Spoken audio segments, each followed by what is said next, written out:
వ్యవసాయం దండగ కాదు, పండుగ అని నిరూపించాలంటే ప్రభుత్వాల మద్దతు, సరైన మార్కెటింగ్ టెక్నిక్స్ చాలా అవసరం. ముఖ్యంగా రాయలసీమలో పండే మామిడికి దేశవ్యాప్తంగా మంచి పేరుంది. కానీ చాలాసార్లు సరైన ధర రాక రైతులు నష్టపోతున్నారు. ఈ సమస్యకు శాశ్వత పరిష్కారం చూపే దిశగా ఏపీ సీఎం చంద్రబాబు నాయుడు ఒక అద్భుతమైన ప్రణాళికతో ముందుకొచ్చారు.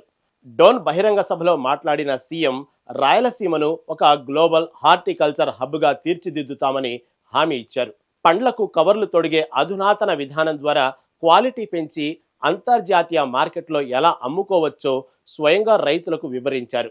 దీనికోసం ప్రభుత్వం ఇస్తున్న ఆ 50% సబ్సిడీ ఏంటి, కేంద్రం నుంచి వస్తున్న 30,000 కోట్ల రూపాయల మెగా ఫండు రాయలసీమను ఎలా మార్చబోతుందో ఇప్పుడు చూద్దాం. నంద్యాల జిల్లా డోన్లో సీఎం చంద్రబాబు పర్యటించారు. అక్కడ ఏర్పాటు చేసిన సభలో రైతులకు పట్టాదారు పాస్ పుస్తకాలను పంపిణీ చేశారు. అనంతరం సభా ప్రాంగణంలో ఏర్పాటు చేసిన హార్టికల్చర్ పంటల ఉత్పత్తుల స్టాళ్లను ముఖ్యమంత్రి పరిశీలించారు. ఫ్రూట్ కవర్ల వాడకం వల్ల పండ్లకు మంచి ధర లభిస్తుందని హార్టికల్చర్ అధికారులు తెలిపారు. దీనిపై రైతులకు మరింత అవగాహన కల్పించాలని సీఎం అధికారులకు ఆదేశించారు. కవర్ తొడిగిన పండ్ల నాణ్యతను, కవర్ లేని పండ్ల నాణ్యతను సీఎం స్వయంగా పరిశీలించారు. జిల్లాలో మంచి రేట్లు రావడానికి వివిధ వెరైటీల పంటలను ప్రోత్సహించాలని సూచించారు. నాకు రిపోర్ట్ వస్తే ఆ విషయమే చెప్పాను. మీరందరూ గుర్తుపెట్టుకోవాలి, నేను ముఖ్యమంత్రి అయిన మొదటి రోజున నేను నా సెక్రటరీని పెట్టుకొని రెండో సంతకం తిరుమల తిరుపతి దేవస్థానానికి ఈవోని వేశాను.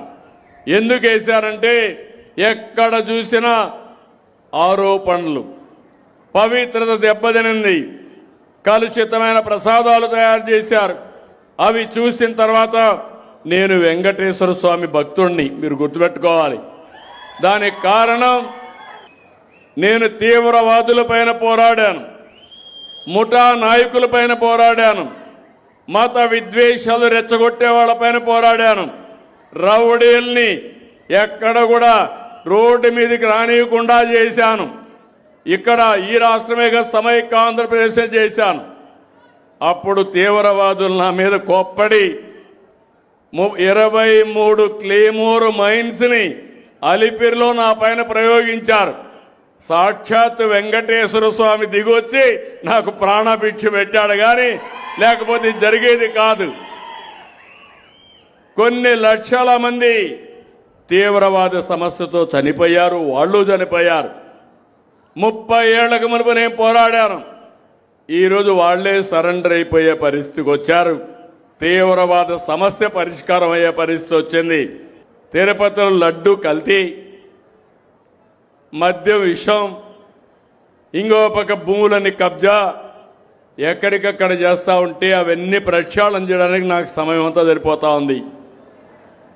దానిపైన మళ్ళా తప్పుడు ప్రచారం, సిబిఐ రిపోర్ట్ ఇచ్చిన దానిపైన తప్పుడు ప్రచారం.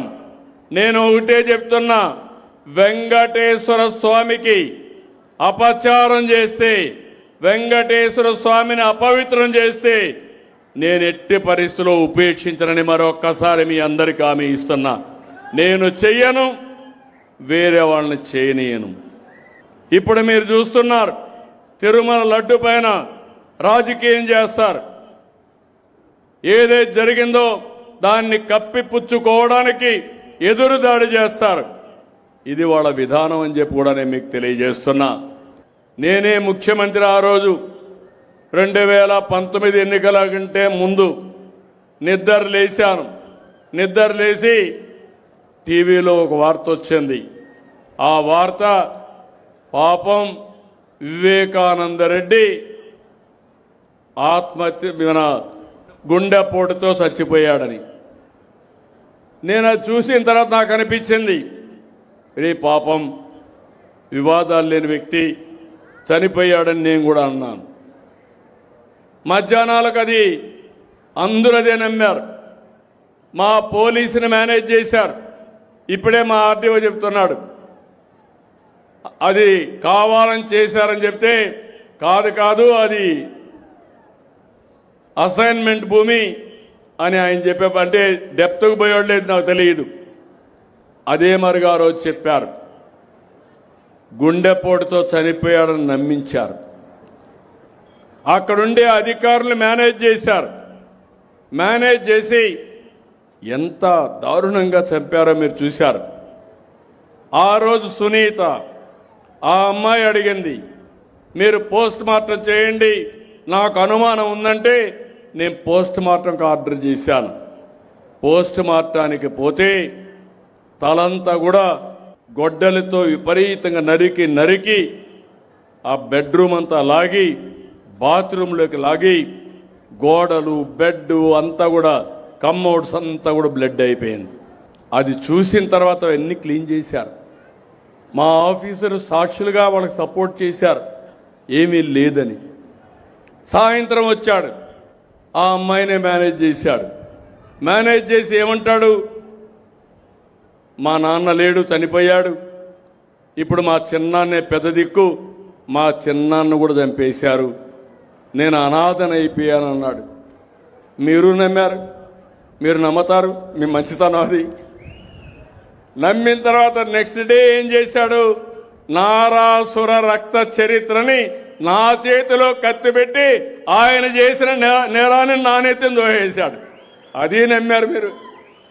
ఒక పక్క సమిక్షేమాన్ని మళ్ళీ హామీ ఇస్తున్నా, నేను కష్టపడేది మీకోసరం, పేదవాళ్ళ కోసరం, పేదవాళ్ళకు అండగా ఉంటా, చెప్పిన సూపర్ 6 ఇవ్వడానికి అనునిత్యం కష్టపడతానని మరొకసారి మీ అందరికి హామీ ఇస్తున్నా. అనంతరం మాట్లాడుతూ రాయలసీమను రతనాల సీమగా మారుస్తాం, ఉద్యానవనంగా చేసి చూపిస్తామన్నారు సీఎం. ఇక్కడి ఉత్పత్తులకు ప్రపంచ స్థాయిలో మార్కెట్ కల్పిస్తామని చెప్పారు. మార్కెట్లో కొన్నిసార్లు అనూహ్యంగా మామిడికి రేటు తగ్గి రైతులు తీవ్ర నష్టాల పాలవుతుంటారు. ఆ సమయంలో రైతులను ఆదుకునేందుకు తమ ప్రభుత్వం ముందుకు వచ్చిందని, నష్టపోయిన మామిడికి కేజీకి 4 రూపాయల చొప్పున సబ్సిడీ ఇచ్చి ఆదుకున్నామని సీఎం గుర్తు చేశారు. ఇక మీదట రైతులు నష్టపోకుండా లాభాలు గడించాలంటే నాణ్యత పెంచాలి. దీనికోసం చెట్టుపై ఉన్నప్పుడే మామిడి పండ్లకు ఒక ప్రత్యేకమైన కవరు తొడుగుతారు. దీనివల్ల పండ్ల రంగు, రుచి అద్భుతంగా రావడమే కాకుండా కీటకాల బారిన పడవు. ఈ కవర్లు కొనుగోలు చేయడానికి రైతులకు ప్రభుత్వం ఏకంగా 50% సబ్సిడీ ఇస్తున్నట్లు సీఎం ప్రకటించారు. ఈ కవర్లు తొడిగిన నాణ్యమైన పండ్లకు ఇంటర్నేషనల్ మార్కెట్లో భారీ డిమాండ్ ఉందని సీఎం వివరించారు. మామూలుగా అయితే తక్కువ రేటు వచ్చే పండ్లకు ఈ కవర్ల విధానం ద్వారా ఏకంగా టన్నుకు 1,70,000 వరకు భారీ ఆదాయం వస్తుందని, ఒక రైతుకు కనీసం 40,000 వరకు లాభం వస్తుందని ఆయన విశ్లేషించారు. ఈరోజు మామిడి కానీ నేను చూశాను, మామిడికి తెగులు వస్తుంది. మామిడి అటు ఇటు ఊగితే ఆ కొమ్మలు రాచుకొని పండు కూడా సరిగా ఉండదు. దానికి ఈరోజు పేపర్ కవర్ పెట్టారు. పేపర్ కవర్ పెడితే పోయినసారి రేట్లు బాగా పడిపోయినాయి. నేనే ఆ రోజు 4 రూపాయలు ప్రతి ఒక్క కేజీకి సబ్సిడీ ఇచ్చాను. సబ్సిడీ ఇచ్చి రైతులు కాపాడుకోవడానికి ముందు ఎవ్వరు ఇవ్వాలా, తెలంగాణ ఇవ్వాలా, లేకపోతే తమిళనాడు ఇవ్వాలా, కర్ణాటక ఇవ్వలేదు, మనమే ఇచ్చాం. ఇప్పుడు కొత్తగా ఇంట్రడ్యూస్ చేశాం, 50% ఈ కవర్ ఏదైతే ఉందో ఆ కవర్ ఒక్కొక్క పండుగ ఒకటి పెడితే మంచి నాణ్యమైన పళ్ళు వస్తాయి. పోయిన సంవత్సరం అందరికీ 7,000, 8,000, 5,000 వస్తే ఈ కవర్ పెట్టిన వాళ్ళకి 40,000, 35,000 వచ్చాయి. ఇప్పుడు మీరు చూస్తే ఇంటర్నేషనల్ మార్కెట్లో డిమాండ్ పెరిగి ఒక టన్నుకు 1,40,000, 1,30,000 వస్తున్నాయంటే అది మన పంటకుండే విలువ. ఆ విలువని పెంచడం మీ అందరి బాధ్యత. దానికి సహకరించే బాధ్యత నాదని మీకు తెలియజేస్తున్నా. అందుకే భవిష్యత్తులో ఒకటి హామీ ఇస్తున్నా, రాయలసీమని హార్టికల్చర్ హబ్గా తయారు చేస్తాం. కేంద్రంతో మాట్లాడాం, 30,000 కోట్ల రూపాయలు ఇవ్వడానికి సిద్ధపడ్డారు, అది కూడా తీసుకొస్తాం. అదే సమయంలో ఇంకొక 70,000 కోట్ల రూపాయలు పెట్టుబడులు తీసుకొస్తాం ప్రైవేటుగా. ఈ రెండు పెట్టి 1,00,000 కోట్ల రూపాయలతో ప్రపంచంలోనే బిగ్గెస్ట్ హార్టికల్చర్ హబ్గా నా రాయలసీమను తయారు చేసే బాధ్యత నాదని మీ అందరికీ హామీ ఇస్తున్నా. ఇది వస్తే రైతుల యొక్క దశ దిశ మారుతుంది. రైతు అన్నదాత 20,000 రూపాయలు ఇస్తున్నాం. మైక్రో ఇరిగేషన్ 90% డబ్బులు ఇస్తున్నాను, నీళ్లు ఇస్తున్నాం, హార్టికల్చర్ను అభివృద్ధి చేస్తాం. అదే మరిగా ఎక్కడికక్కడ టెక్నాలజీ ఉపయోగించి అగ్రి టెక్ ద్వారా ముందుగానే ఎలాంటి తెగులు వస్తుందో పసిగట్టే మార్గాన్ని కూడా మీకు అందరికీ ఇస్తున్నా.